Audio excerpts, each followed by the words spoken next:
everyone, it's Andrea Del Priore here to give you a Benefits Basics Part 2. And in this video, I will be covering some common terminology as well as discussing 3 very common medical plans. So first off, let's talk about some common definitions. We have the premium. So in an employer-sponsored plan, the premium refers to the amount of money that's going to be deducted from your paycheck to pay for that medical plan each pay period.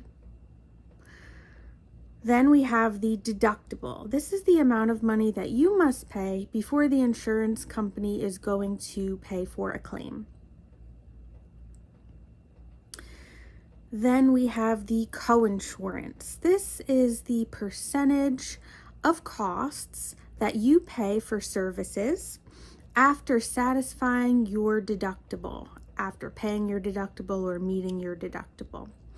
So for example, you receive your bill for care, you're responsible for 20% of the bill, that's your coinsurance. And then the insurance company will foot 80% of the bill as one example.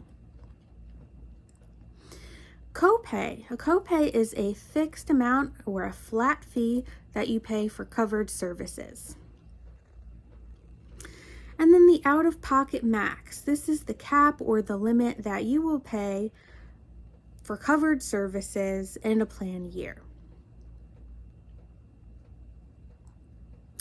Alrighty, so now let's discuss 3 common types of medical plans: an HMO, a PPO, and a POS plan. So the HMO, or a Health Maintenance Organization plan, requires you to designate a primary care physician. And this PCP, or primary care physician, is going to coordinate all of your care. If you need to see a specialist, you need to get a referral from that PCP. So you might view this as a somewhat restrictive sort of plan. However, it does have much lower costs. It has a lower premium, a lower deductible or no deductible, and it runs on a system of co-pays that are typically pretty low. For example, it might be $25 copay to see the PCP for an office visit, and it might be, for example, $35 to see the specialist. Another important caveat of the HMO plan is that it is in-network only. So you cannot see any providers that are out of network. Sometimes for emergencies, certain HMO plans will allow out of network, but for the most part, it is in-network only. Next up is the PPO plan, or Preferred Provider Organization.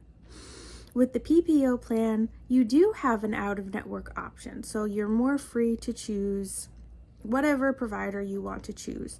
You do not need to designate a primary care physician, and you do not need a referral to see a specialist. So with that freedom comes a little bit more expense. So the premium is going to be higher and the deductible is going to be higher compared to that HMO plan.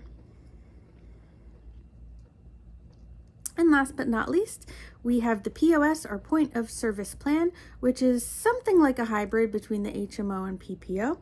So you must designate a PCP, or primary care provider, and you must get a referral to see a specialist.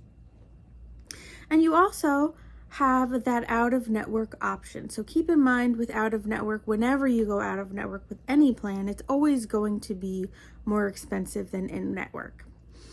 But with that POS and with the PPO, you have that option to go out-of-network. And then in terms of costs, with the premium for the POS plan, it is somewhere in between the HMO and PPO costs. It's slightly higher than the typical HMO plan, and it is slightly lower than your typical PPO plan. And you also have a system of copays with your POS plan. Please let me know if you'd like to take a deeper dive into the medical plan details, or if you'd like general overview of all different kinds of plans. Let me know in the comments, and I'm happy to make more videos to provide this information. Thank you so much.